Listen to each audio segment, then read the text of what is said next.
Hello friends, नमस्ते, जय श्री राम। आज हमारे साथ में है डॉक्टर विपुल मित्तल, जो कि बहुत ही अच्छे फिजियोथेरेपिस्ट हैं। सर को काफ़ी साल का एक्सपीरियंस रह चुका है। मैं आपको सर के बारे में थोड़ा बताना चाहूँगी कि सर ने एसएमएस कॉलेज से अपनी इंटर्नशिप कंप्लीट की है। सर का जो क्लिनिक है वो मित्तल फिजियोथेरेपी क्लिनिक है, जो कि कमला नेहरू नगर अजमेर रोड पे है। तो हम सर से आगे बातचीत करते हैं। तो सर, मैं आपसे पूछना चाहूँगी कि फिजियोथेरेपी एक्चुअली है क्या? देखिए मैडम, फिजियोथेरेपी एक तरह का ट्रीटमेंट प्लान है जो पिछले 10 से 12 साल में ही ज़्यादा देखने को मिला है।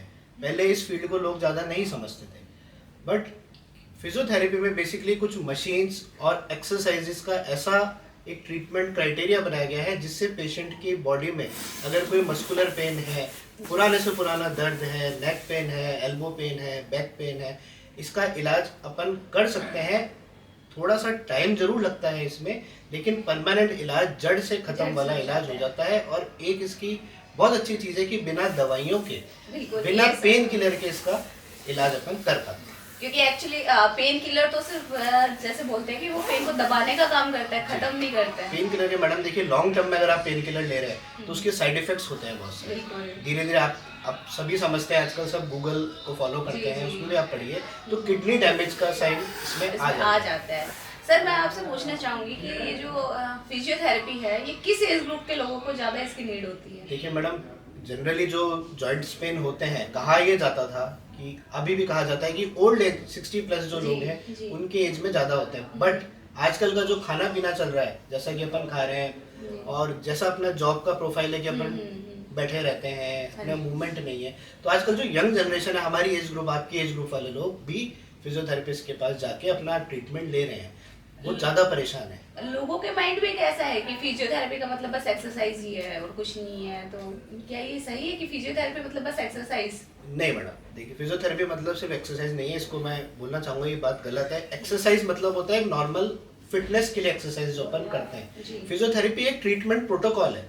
जैसे मान लीजिए कोई पेशेंट है, उसके घुटने में दर्द है, तो अगर वो नॉर्मल एक्सरसाइज करेगा तो घुटने का दर्द और बढ़ जाएगा। लेकिन अगर हमारे पास वो आता है हमें दिखाने, तो हम उसको घुटने की वो 3 या 4 एक्सरसाइजेस बताएंगे जिससे उसका पेन कम होगा।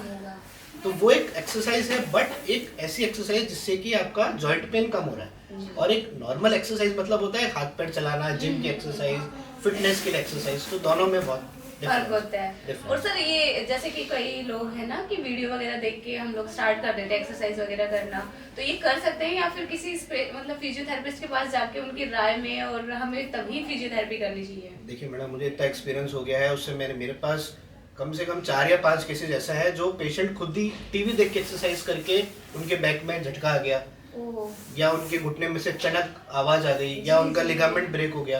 तो उनसे पूछा जाए जी कैसे हुआ, कि हम टीवी देख रहे थे, वो बाबा जी ने बोला ऐसे घुमाओ हाथ, ऐसे करो तो हमारे लचक आ गई। उसके पीछे एक रीजन है, क्योंकि उनकी ये चीजों में ताकत कम है और उन्होंने सिर्फ वो देखा, बिना वार्म अप करे, बिना किसी फिजियो से एडवाइस लिए, और उठा के एक्सरसाइज करना चालू। उसका भी एक तरीका होता है, उसका एक तरीका होता है। तो एक प्रोटोकॉल अपन को फॉलो करना ही पड़ेगा। आजकल के बड़े बड़े जो जिम्स हैं, जो हेल्थ सेंटर्स हैं, वहाँ पे सब फिजियोथेरेपिस्ट आपको मिलेंगे।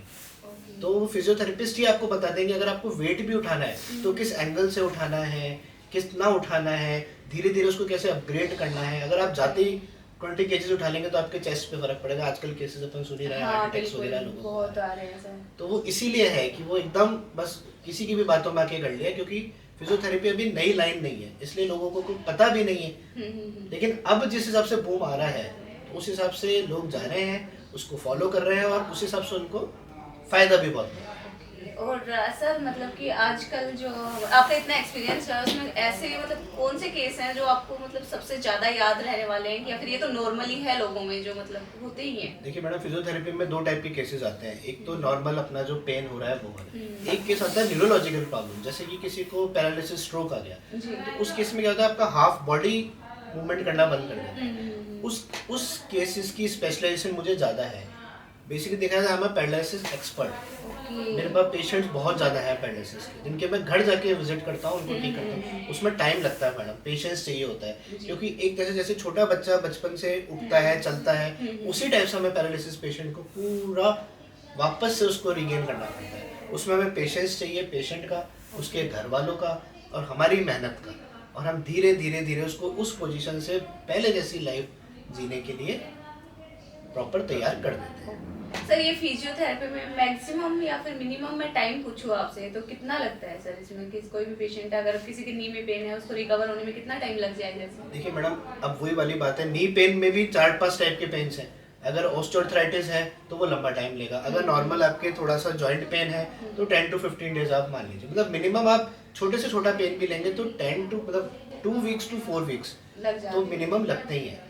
और जो पेशेंट्स आते हैं तो उनमें मतलब कितने % ऐसे लोग होते हैं जो आपसे स्टार्टिंग से लेके एंड तक जुड़े हुए होते हैं और उनका पेशेंस लेवल बिल्कुल 100% होता है? देखिए मैम, मैं कहूँगा 10 में से 5 ही ऐसे होते हैं जो कि जिनके अंदर पेशेंस होता है, Patience क्योंकि होता है। पैसे लग रहे होते हैं। बिल्कुल। मतलब एक सेशन की फीस आपकी मिनिमम 400 to 500 होती है। तो अगर हम किसी को बोलें कि आपको 500 रुपीज 30 डेज तक देना है तो उनका मैथमेटिकल कैलकुलेशन चालू हो जाता है, 15,000 दूंगा मैं तब सही होगा। तो अगर 10 डेज में उसको रिलीफ नहीं मिला तो वो कंटिन्यू नहीं करते आगे, वो कोशिश करते हैं कि हम कहीं और दिखाएं।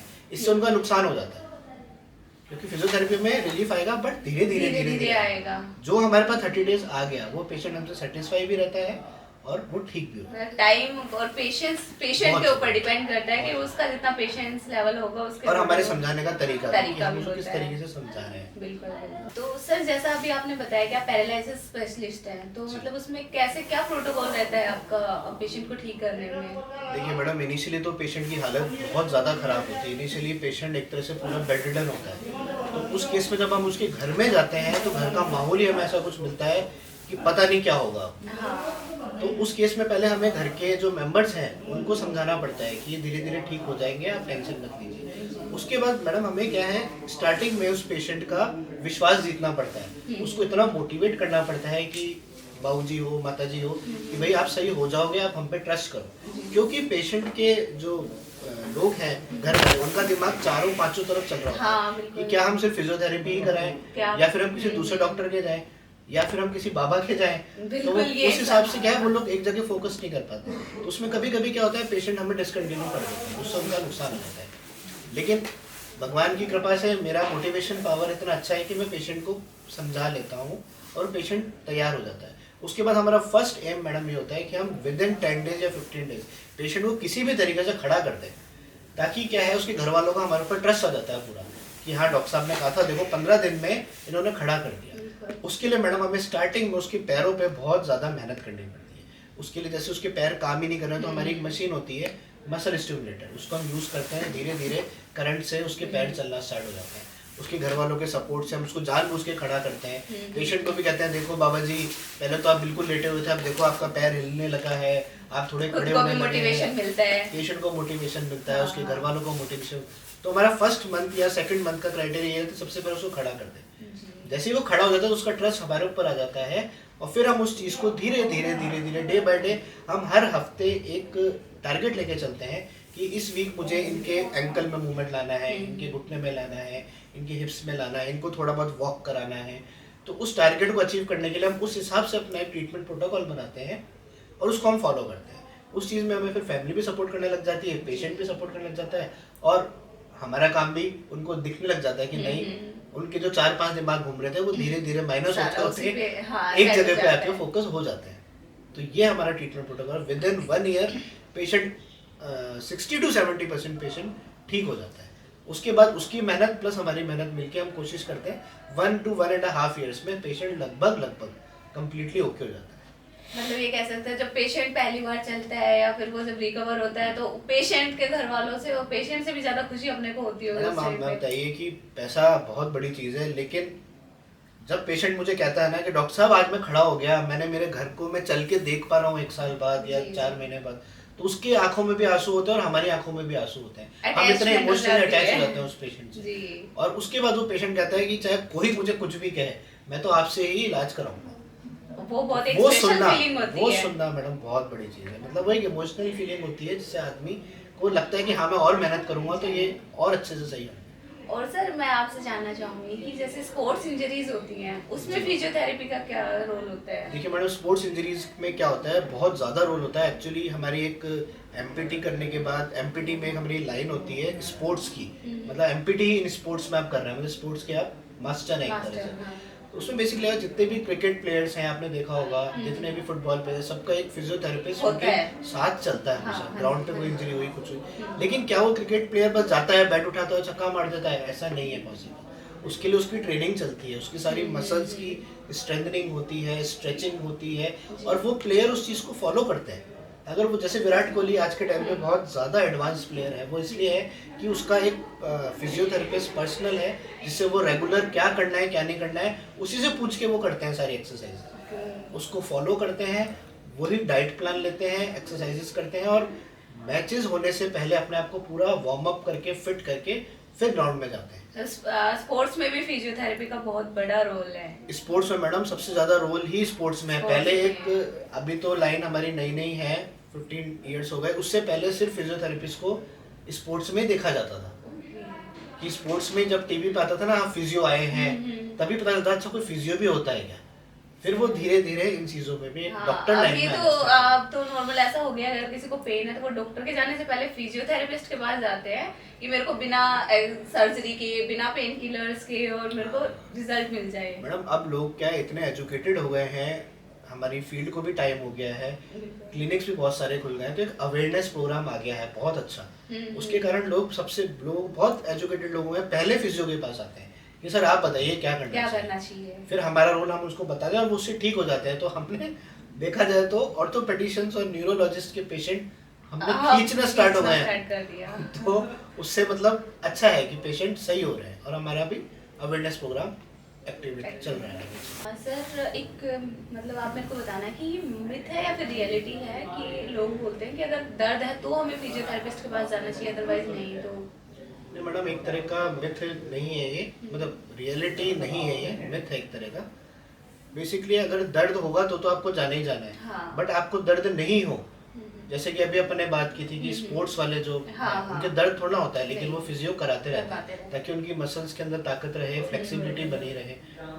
इसलिए क्या है कि अपन को फिजियोथेरेपिस्ट के पास जाते रहना चाहिए। जैसे कि फॉरेन में क्या कल्चर है, फॉरेन में आपको पेन है चाहे नहीं है, आपका अपॉइंटमेंट फिक्स हो जाता है कि आपको हर महीने अपनी प्रॉपर बॉडी की सारी जॉइंट्स वगैरह चेक कराने के लिए आपको फिजियो के पास। ये कल्चर अगर अपने इंडिया में नहीं आया, बट मेरा मानना ये है कि ऐसा कल्चर होना चाहिए, ताकि क्या है किसी की बॉडी में भी फालतू का कोई भी पेन एग्रावेट नहीं होगा। पेन एग्रावेट नहीं होगा तो वो फिजियोथेरेपिस्ट के पास जाएंगे और अपनी मसल्स वगैरह की स्ट्रेंथनिंग वगैरह उनकी बनी रहेगी, फिटनेस बनी रहेगी स्पोर्ट्स पर्सन के लिए। और जैसे कि ओल्ड एज के पेशेंट्स हैं जिनके घुटने में दर्द नहीं है, लेकिन हो सकता है उसके लिए कुछ घुटने की एक्सरसाइजेज होती हैं, वो हम उनको बताते हैं। अगर उसको करते रहेंगे तो उनका ऑस्टियोआर्थराइटिस डेवलप ही नहीं होगा, और फ्यूचर में भी दर्द नहीं होगा, लाइफ स्टाइल भी उनकी सही रहेगी। जैसे कि आजकल लोगों का ऑफिस जॉब है तो कमर दर्द, ये दर्द, वो दर्द लगे रहते हैं, उनको पता है कि हम 12 आवर्स 8 आवर्स हमें सिटिंग देनी ही देनी है। अगर वो किसी फिजियो के रेफरेंस में मिलते रहे हमसे, तो फिजियो उनको बताता रहेगा कि आपको ऐसे पोस्चर रखना है, ऐसे गर्दन सीधी रखनी है, तो उससे क्या है उनका वो चीज़ पेन में कन्वर्ट नहीं होगी।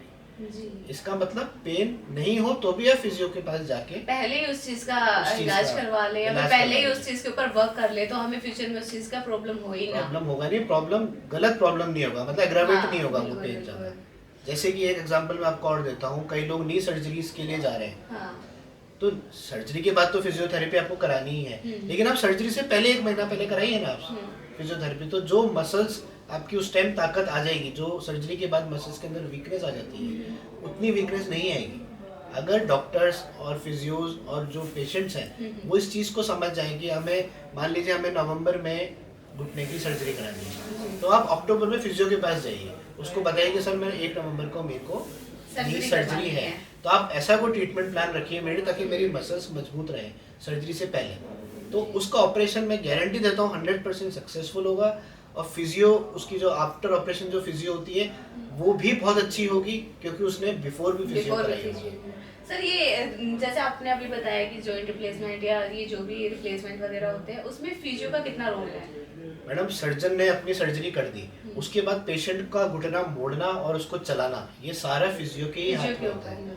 ये एक बहुत बड़ा मिथ है कि लोग कहते हैं हमने ऑपरेशन में इतना पैसा लगा दिया, अब हम फिजियो में नहीं लगाएंगे, उससे उनका केस बिगड़ जाता है बाद में। मैं हर पेशेंट को ये कहना चाहूँगा, जो भी ऑपरेशन करा रहे हैं आप ऑपरेशन कराइए, लेकिन उसके बाद आपको 1 मंथ की फिजियोथेरेपी बहुत ज़्यादा ज़रूरी है। क्योंकि हाँ, आपको आपकी मसल्स की ताकत वापस लाना, आपको उठाना चलाना, ये सब फिजियो कर सकता है। अगर आप खुद से एकदम पहले दिन ही उठ के चलने लग जाएंगे तो आपके घुटनों में कोई ना कोई उल्टा सीधा प्रेशर पड़ के आपका ऑपरेशन बिगड़ने के चांसेस बढ़ जाते हैं। मतलब फिजियोथेरेपी का बहुत बड़ा रोल मस्ट है, वहाँ पे। बहुत ज़्यादा मस्ट। क्योंकि मैंने भी इसे बहुत बार सुना है ऐसा कि ऑपरेशन तो सक्सेसफुल हो गया, लेकिन उसके बाद में फिजियोथेरेपी की वजह से उसमें इश्यूज क्रिएट हो जाते हैं कि फिजियोथेरेपी नहीं करवाई तो उनकी दिक्कत होने लग जाती और है। फिर मान लीजिए मैडम 2 महीने बाद हमारे पास कोई पेशेंट आ रहा है हाँ। जिसने ऑपरेशन के एकदम बाद फिजियो नहीं कराई, तो उसमें फिर मैडम हम भी ज़्यादा काम नहीं कर पाते क्योंकि वो स्टिफ हो जाता है घुटना, उसके इंस्टेंट muscles- हाँ, वही तभी करवानी ऑपरेशन चाहिए। करके जैसे ही आप घर के अंदर आ रहे हैं आपको फर्स्ट डे से फिजियो चालू हो जाती है। यहाँ तक कि ऑपरेशन के बाद आपके हॉस्पिटल में फिजियो चालू हो जाती है।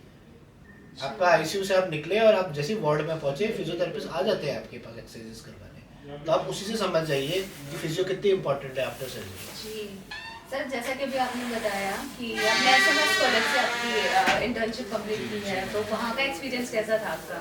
मैडम मेरा एसएमएस मेडिकल कॉलेज का जो आरएनसी डिपार्टमेंट है जिसमें हमारी इंटर्नशिप होती है, उसका एक्सपीरियंस मुझे बहुत बढ़िया रहा, जो मुझे आज तक भी काम आता है।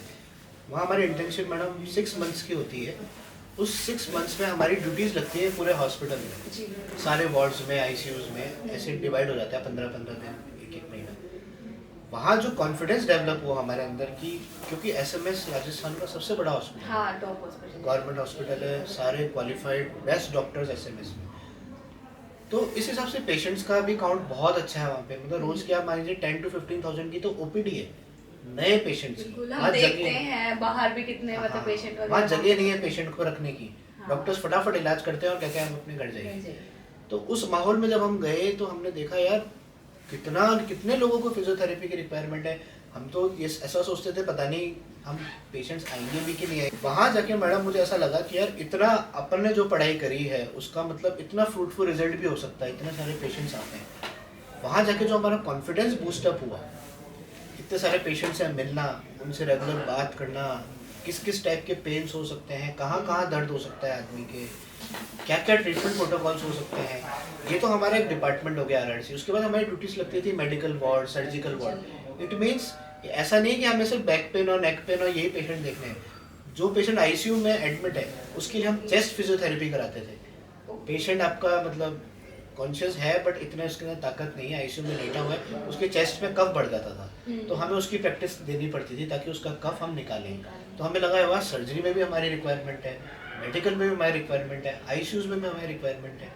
तो वो जो 6 महीने का मेरा एक्सपीरियंस था मैडम, मतलब मैं कहूँगा कि आज मेरे को 13 ईयर्स का एक्सपीरियंस है, वो उसी वजह से मेरा एक्सपीरियंस, और मैं उसी हिसाब से मैं लोगों से बात करने लायक बना। पहले मैं इतना शायद था, मैं इतना बोल नहीं पाता था, बट एसएमएस में जाके जो बात करी, जो कॉन्फिडेंस बिल्टअप हुआ मेरे अंदर और मेरे फ्रेंड्स के अंदर, उसी के भरोसे हमने आज अपने क्लिनिक्स खोले हुए हैं। हम इतनी अच्छी प्रैक्टिस कर रहे हैं, इतना अच्छा फ्रूटफुल रिजल्ट्स दे रहे हैं, उसका हमें बहुत फ़ायदा हुआ। क्योंकि वैसे तो मोस्टली सर माइंड में एक ही चीज होती है कि फिजियोथेरेपी कौन करवाएगा, जो जिनके पास ज्यादा पैसा वही आएगा, एसएमएस में तो कौन आएगा, मतलब ये माइंड में एक होता होगा पहले तो। एसएमएस में नहीं मैडम, ऐसे में ये बात ये है कि जो प्राइवेट हॉस्पिटल्स है उसमें बहुत पैसा लगता है, एसएमएस में आपका 10 रुपये में इलाज हो रहा है। हाँ, तो इसीलिए नंबर ऑफ पेशेंट्स वहाँ जाता है। तो उसका फायदा हमें मिला, जो हम वहाँ पे जो हम ट्रेनिंग कर रहे हैं, दे रहे हैं पेशेंट्स को, क्योंकि 10 रुपये में हर कोई आ जाता है इलाज कराने, तो हमारी डिमांड बढ़ गई वहाँ जाके। हाँ। अभी मैं यही इंटेंशन अगर प्राइवेट हॉस्पिटल से करता, प्राइवेट में बहुत अच्छा इलाज होता है लेकिन नंबर ऑफ पेशेंट्स कम हो जाते हैं, तो उस कारण डिफरेंट केसेस देखने को नहीं मिलते हमें, जो कि हमें यहाँ पे बहुत सारे केसेस देखने को मिलते हैं। और हमें ये पता चला कि हमारी वैल्यू क्या है, कि हम only back pain neck pain नहीं देखते हैं, हम न्यूरो वार्ड में भी जाते थे पैरालिसिस स्ट्रोक देखने के लिए। हमारी जेके लॉन में भी ड्यूटी लगी, जहाँ पे सेरिब्रल पाल्सी, छोटे बच्चे जिनके माइलस्टोन्स डिले हो जाते हैं, जो थोड़े मेंटली रिटार्डेड होते हैं, उन वहाँ भी हमने 15 दिन प्रैक्टिस करी। तो हमारा बहुत ज़्यादा अवेयरनेस बढ़ा। तो हमें ऐसा लगा एक तरह से कि हम मतलब एक तरह से पूरे डॉक्टर बन चुके हैं विद इन 6 मंथ्स, जो हमें हर टाइप के पेशेंट देख सकते हैं। तो वहाँ से जो कॉन्फिडेंस आया हमारे अंदर, उससे हमने हमारे क्लिनिक्स खोले और आज हम बहुत अच्छी प्रैक्टिस कर रहे हैं और पेशेंट्स को देख रहे हैं। जैसा सर अभी आप बोल रहे हो कि हम हमें ऐसे लगा कि हम डॉक्टर बन चुके हैं, तो मैं इसी बात पे आपसे एक सवाल पूछना चाहूंगी जो थोड़ा कंट्रोवर्शियल हो सकता है। फिजियोथेरेपिस्ट डॉक्टर होते हैं या नहीं होते? एक्चुअली है क्या ये कि फिजियोथेरेपिस्ट के आगे डॉक्टर लगाना है नहीं लगाना है, इस पे बहुत सारे मुद्दे आए अभी भी। देखिए मैडम, मुद्दे आए हैं। आईएपी हमारी एक इंडियन एसोसिएशन ऑफ फिजियोथेरेपी एक हमारी बनी हुई है संस्था, उसके थ्रू सबने ये बोला कि डॉक्टर लगना चाहिए, क्योंकि हम पेशेंट्स देख रहे हैं, पेशेंट्स को हम देख रहे हैं, उनको हम ठीक भी कर रहे हैं। तो ये काम कौन करता है? एक डॉक्टर। डॉक्टर ही करता है। बस हमारे काम में हम मेडिसिन नहीं देते, सर्जरी नहीं करते, लेकिन नॉलेज हमें पूरी है। जी। हमें सर्जरी करनी नहीं आती, लेकिन हमारी ड्यूटीज लगी हुई हैं सर्जरी वार्ड्स वगैरह में। तो इस हिसाब से हम एक बार अप्रैल में ऐसा आया था कि सुप्रीम कोर्ट ने हमें ऐसा बोल दिया था कि फिजियोथेरेपिस्ट एक डॉक्टर लगा सकते हैं। तो हम लोग बहुत खुश हो गए, सबने अपने नाम कहकर डॉक्टर लगा दिया, सब कुछ हो गया, क्योंकि अब हम लीगली लगा सकते हैं। बट उसके बाद अभी रिसेंट 2 महीने पहले अगस्त में वापस सुप्रीम कोर्ट ने बोला कि अभी इसमें थोड़ा कंफ्यूजन है, अभी हम देख के बताते हैं। ठीक है, लेकिन अभी लेटेस्ट मैं आपको खबर बताऊं 11 सितंबर की, तो ये है कि अभी कुछ भी पक्का नहीं है कि हम डॉक्टर लगा सकते हैं कि नहीं। हम अपने नाम के आगे, जैसे मेरा नाम विपुल मित्तल है, तो मैं विपुल मित्तल और लास्ट में ब्रैकेट में पीटी लिख सकता हूँ, फिजियोथेरेपिस्ट। लेकिन मैं अभी डॉक्टर अपना सफिक्स नहीं लगा सकता हूँ, प्रीफिक्स नहीं लगा सकता हूँ। तो ये कंट्रोवर्शियल है मैडम, हम सब लगे हुए हैं, हमारे सीनियर्स, हमारे टीचर्स। तो उसकी वजह से हो सकता है कि हम ये जंग जीत जाए और फाइनली हमें एक डॉक्टर लगाने का लीगली चारों तरफ से हमें मिल जाएगी। अब हमें कोई मना नहीं कर सकता डॉक्टर नहीं लगाएंगे, क्योंकि हम पेशेंट्स तो देख रहे हैं ना, उनको ठीक भी कर रहे हैं, पेशेंट्स को ठीक कर रहे हैं। सर मैं आपसे एक और सवाल पूछना चाहूँगी कि जो फिजियोथेरेपी होती है तो उसमें क्रैक का साउंड आ गया, इसका मतलब वो इफेक्टिव है, अदरवाइज नहीं है ऐसा? नहीं मैडम, देखिए इसके ना मैं आपको दो केसेस बताना चाहता हूँ। आजकल एक कायरो प्रैक्टिशनर चल रहे हैं, जैसे कि अपने यहाँ पे कॉमनली अपन पहलवान लोग होते हैं, कटके बजाते हैं टक टक टक टक टक। इसका आजकल चलन बहुत ज़्यादा चल रहा है। ये भी क्या कोर्स होता है 4 साल का, लोग वो करके आते हैं, उनको सिखाई जाती है वो टेक्निक, जो कि फिजियोथेरेपिस्ट को नहीं आती है। तो एक तो वो क्रैक साउंड होता है, एक असल का क्रैक साउंड क्या होता है, जैसे कि हमारे पास कोई घुटने के दर्द का पेशेंट आया, तो हमने उसका जॉइंट को एसेस किया, तो हमने जॉइंट को घुमाया एक दूसरे की तरफ, तो अंदर से एक साउंड आता है। उस साउंड की आवाज भी क्रैक होती है। वो बेसिकली क्या होता है, अंदर जो फ्लूइड होता है ना जॉइंट के, उसके अंदर गैस बबल बनता है, तो उसकी साउंड होती है, पट कट ऐसी आवाज आती है। तो वो क्रैक साउंड बेसिकली ऐसा नहीं है कि वो सही हो गया पेशेंट, वो एक चेकिंग साउंड होती है। लेकिन हाँ, अगर उस क्रैक साउंड के आने से पेशेंट को पेन हो रहा है, इट मींस अंदर कोई प्रॉब्लम ज्यादा है। तो 2 टाइप की क्रैक साउंड हो गई, एक तो कायरो प्रैक्टिशनर वाली कट के देने वाली, और एक रियल क्रैक साउंड इसको कहते हैं हमारी मेडिकल टर्म्स में। तो इसका मतलब ये नहीं कि क्रैक साउंड आना मतलब पेशेंट ठीक हो गया, झटके दिलाने से पेशेंट ठीक नहीं होता। आपको उसके रूट कॉज पे जाना पड़ेगा, उसकी रिपोर्ट्स पढ़नी पड़ेगी, आपको असेस करना पड़ेगा, उसके बाद आप डिसीजन ले सकते हैं कि हमें फिजियो में उस पेशेंट के साथ करना क्या है। ये मैडम इसका पर्पस होता है। और सर जो थेरेपी होती है वो मशीन थेरेपी ज्यादा इफेक्टिव होती है या फिर? देखिए मैडम, अभी मैंने आपको वही बात समझाई, बेसिकली फिजियोथेरेपी एक कॉम्बिनेशन है machine therapy plus manual therapy का। तो मशीन थेरेपी इसलिए हमें चाहिए होती है ताकि अंदर की स्वेलिंग या पेन उसका हम सबसाइड कर दें, लेकिन वो हमने सबसाइड कर दिया, लेकिन हमने एक्सरसाइजेस नहीं कराई उसको, तो वो पेन वापस एग्रावेट हो जाएगा थोड़े दिन पर। तो इट इज अ कॉम्बिनेशन। पहले फर्स्ट 5 डेज हम उस पेशेंट का पेन कम करते हैं वाया मशीन थेरेपी। उसके बाद जब पेशेंट का पेन कम हो गया, तो हम उसकी स्ट्रेचिंग, स्ट्रेंथनिंग, मसल पावर बढ़ाना, मतलब एक्सरसाइज पार्ट पे हम उसके आ जाते हैं। उससे पेशेंट के दर्द के कारण जो मसल्स उसकी वीक हो गई थी, उसमें वापस उसका ग्रोथ होनी स्टार्ट हो जाती है, पेशेंट विदाउट पेन चलने लग जाता है, उसको थकान होनी बंद हो जाती है। तो it is a combination, manual therapy plus machine therapy, सिर्फ एक से फर्क नहीं पड़ेगा, दोनों यूज में दोनों चीज। और सर तो मोस्टली जो ये बैक पेन होता है, मतलब आजकल तो कॉमन ही हो गया, बैक पेन नी पेन सब कॉमन हो गया है, तो बोलते हैं कि बैक पेन का ये है कि रेस्ट कर लो तो ठीक हो जाएगा। नहीं मैडम, ये मिथ है, बैक पेन सिर्फ रेस्ट करने से सही नहीं होगा, बल्कि मैं तो ये कहूँगा अगर आपको बैक पेन आपने रेस्ट कर लिया तो आपका बैक पेन और बढ़ जाएगा। अच्छा। उसके पीछे रीजन ये कि जैसे आपके बैक में पेन हो रहा है और आपको किसी डॉक्टर ने कहा 10 डेज आप रेस्ट कर लीजिए, तो क्या होगा, पहले आप कम से कम उठ बैठ तो रहे थे, चल फिर तो रहे थे, फिर क्या इन मसल्स पे प्रेशर पड़ेगी, ये पीछे की मसल्स आपकी स्टिफ होना चालू हो जाएंगी, टाइट होना चालू हो जाएंगी। तो पहले तो आपके सेंटर में पेन हो रहा था, फिर जैसे ही आप 10 दिन बाद उठेंगे तो पता चला आपके यहाँ साइड्स में भी पेन होना स्टार्ट हो गया, आपको उठने बैठने में बहुत तेज दर्द होने लग गया। तो बैक पेन में कभी रेस्ट नहीं करना चाहिए। हाँ, जब तक कि वो इतना सीवियर नहीं हो, जो कि हमारे स्लिप डिस्क होती है, शाइटिका का पेन होता है, उसमें भी हम पेशेंट को बताते हैं कि आपको इतनी देर लेटना है, ये एक्सरसाइज करनी है, ये चीज नहीं करनी है, आगे झुकना नहीं है, कोई भारी सामान नहीं उठाना है, इसको रेस्ट कहते हैं हमारी लैंग्वेज में। रेस्ट मतलब ये नहीं कि आप जाके बेड पे सो जाइए, उससे कभी बैक पेन सही नहीं होगा। बैक पेन आजकल बहुत बड़ा एक पेन हो गया है, जो कि आपकी एज, हमारी एज, ओल्ड एज सब में कॉमन है। बेसिकली इसका रीजन ये है कि अपना वही 9 to 5 job, private jobs, computer laptop के आगे अपन बैठे हैं, कंटिन्यूस अपन काम कर रहे हैं, अपना पोस्चर बिगड़ता जाता है धीरे धीरे। उसके कारण क्या डिस्क पे प्रेशर आता है और वो डिस्क स्लिप होना स्टार्ट हो जाती है, डीजनरेटिव चेंजेस आना स्टार्ट हो जाते हैं। उसकी वजह से पेशेंट को स्टार्टिंग में फील होता है कि मुझे शायद थोड़ा पेन हो रहा है, बट अपन क्या करते हैं, अपनी इंडियन मेंटेलिटी ऐसी है कि जब तक बहुत ज़्यादा पेन नहीं हो जाता अपन डॉक्टर्स के पास नहीं जाते। अपन ने एक पेन किलर खाई, अपने 2 दिन निकल गए, फिर दूसरे दिन अपन ने पेन किलर खा ली, फिर जब वो पेन रात में अपनी नींद खराब करने लग जाता है, या रात को नींद भी नहीं आ रही है, तब अपन फिजियो के पास या ऑर्थोपेडिशियन के पास जाते हैं। वहाँ जाके अपनी रिपोर्ट्स होती है, उसमें समझ में आता है कि डिस्क की प्रॉब्लम है, ये है वो। उस हिसाब से मैडम फिर उनका ट्रीटमेंट अपन बताते हैं कि उनको रेस्ट इतना करना है, ये चीज़ें नहीं करनी है। ऑफिस में अगर आप बैठे हैं तो हर आधे घंटे में उठ के आप चाहे कॉफ़ी पी के आइए, घूम के आइए, वॉशरूम के आइए, ताकि मसल्स पे कंटिन्यूस प्रेशर नहीं बने। तो इस टाइप से हम उसको ट्रीटमेंट प्रोटोकॉल बताते हैं और वो ठीक हो जाता है। सर ये जो स्लिप डिस्क जैसे आप अभी बता रहे हो, तो इसमें भी फिजियोथेरेपी का रोल होता है? मैडम बहुत ज़्यादा रोल होता है स्लिप डिस्क में। स्लिप डिस्क में बेसिकली क्या होता है कि जो L4 L5 जो हमारी डिस्क होती हैं, उसमें एक नस जाती है जिसको हम साइटिक नर्व कहते हैं। वो दोनों हड्डियां जुड़ने से वो नर्व कंप्रेस होती है और नीचे पैर तक अपना पेन आता है। तो उस पेन में हमारे मशीनरी ट्रीटमेंट होता है स्टार्टिंग में। जिस एरिया में पेन आ रहा है वहाँ पूरा मशीन्स लगती है। पेशेंट को हम एक्सरसाइजेस बताते हैं, उसको हम प्रिकॉशंस बताते हैं कि आपको ये नहीं करना, लेकिन और साथ में न्यूरोलॉजिस्ट की और ऑर्थोपेडिशियन की कुछ दवाइयाँ भी चलती हैं। तो दोनों के कॉम्बिनेशन से पेशेंट ठीक होता है। लेकिन ऐसा नहीं कि आपने बेड रेस्ट कर लिया और दवाई खा ली और आपका स्लिप डिस्क सही हो गया, नहीं होगा स्लिप डिस्क सही। स्लिप डिस्क के लिए आपको फिजियोथेरेपी लेनी ही पड़ेगी दवाइयों के साथ साथ। सर जैसे कि अपने यहाँ पे इंडिया के लोग मान लीजिए, अब बाहर के लोग तो अपनी इन चीजों पे बड़ा ध्यान रखते हैं फिजियोथेरेपी वगैरह पे, लेकिन अपनी रूटीन लाइफ में बहुत सारी गलतियां कर जाते हैं, उन पे आप थोड़ा सा फोकस करके हमें बताइए। जी मैडम, मैं आपको बताता हूँ, जब सुबह सुबह अपन बेड से उठते हैं, उसमें अपन को एकदम झटके से सीधा नहीं उठना चाहिए। सीधा उठते हैं तो एक तो हार्ट पे प्रेशर आता है, दूसरी बात अपनी बैक पे प्रेशर होती है, क्योंकि रात भर अपन एक पोस्चर में लेटे हुए हैं, तो उस पर अपना कंटिन्यूस वेट पड़ा हुआ है, तो अपन सडनली उस पर एकदम से जोर डालेंगे, अपने हार्ट पे और बैक पे दिक्कत हो सकती है। तो अपन को पहले एक करवट लेनी है, राइट या लेफ्ट जो भी, दोनों पैरों को नीचे उठाना है बेड से, और फिर हाथ के सपोर्ट से बैठना है, और बैठ के 2-3 मिनट अपन को बैठे रहना, एकदम से खड़ा नहीं होना, क्योंकि बीपी इश्यूज भी हो सकते हैं।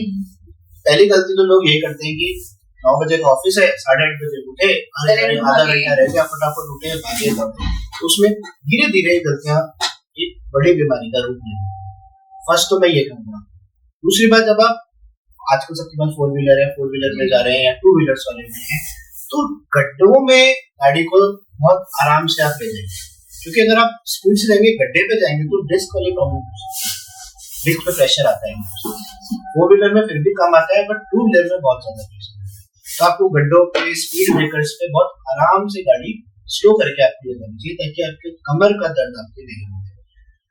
तीसरी बात, जब आप नहा रहे हैं, डेली एक्टिविटीज कर रहे हैं, तो एकदम से कोई भारी सामान मत उठाइए। अगर आपको कोई सामान उठाना है तो या तो दोनों हाथों से उठाइए, खड़े होकर एकदम से झुक के जोर से मत उठाइए। आपको स्टूल पे बैठ के आराम से, मतलब ये प्रिकॉशन बता रहा हूँ, ताकि क्या है, इंजरी हो ही ना, इंजरी के चांसेस ही इससे रहते हैं। उसके बाद मैडम, आप अपने ऑफिस पहुंच गए, ऑफिस में जो अपना वर्किंग आवर्स है 90 है, अपन बैठे हैं, तो थोड़ी थोड़ी देर बाद आप ब्रेक लीजिए। अगर आप कंटिन्यू ऐसे ही बैठे हैं तो आपका पोस्चर धीरे धीरे स्लाउच होता जाएगा और आपकी कमर में धीरे धीरे गर्दन में दर्द होना स्टार्ट हो जाएगा। इसका आपको ध्यान रखना है। उसके बाद आपका रूटीन होना चाहिए कि आपकी डाइट में रेगुलर प्रोटीन्स जाना बहुत जरूरी है। प्रोटीन्स मसल्स के लिए बहुत अच्छी चीज है। यंग एज में 30-35 एज के बाद आपको इन चीजों का ध्यान रखना चाहिए। प्रोटीन, कैल्शियम, फैटी चीजें बहुत कम, कोलेस्ट्रॉल का ध्यान रखना चाहिए, ताकि ये चीजें बढ़े नहीं, क्योंकि अपना लाइफस्टाइल कुछ इस टाइप का हो गया कि अपन बैठे रहते हैं। बैठे बैठे ये बीमारियां धीरे धीरे अपनी बॉडी में जनरेट होती हैं।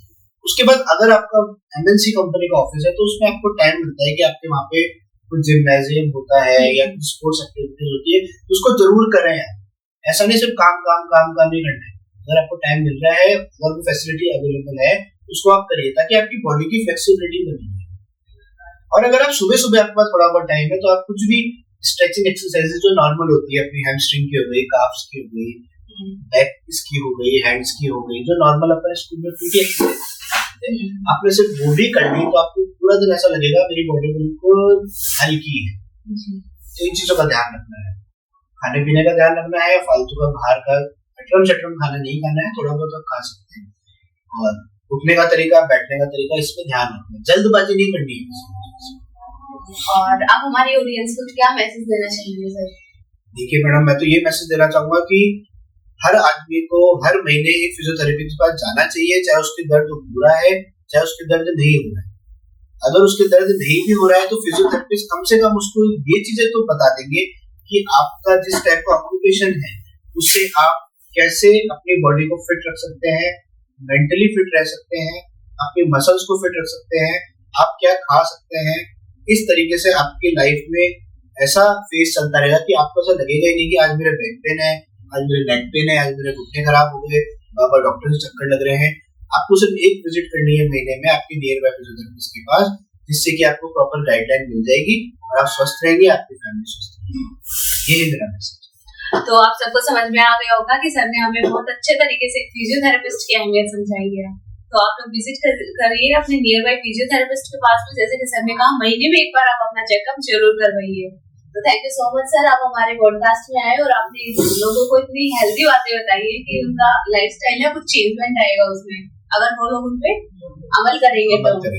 जी, तो thank you so much audience.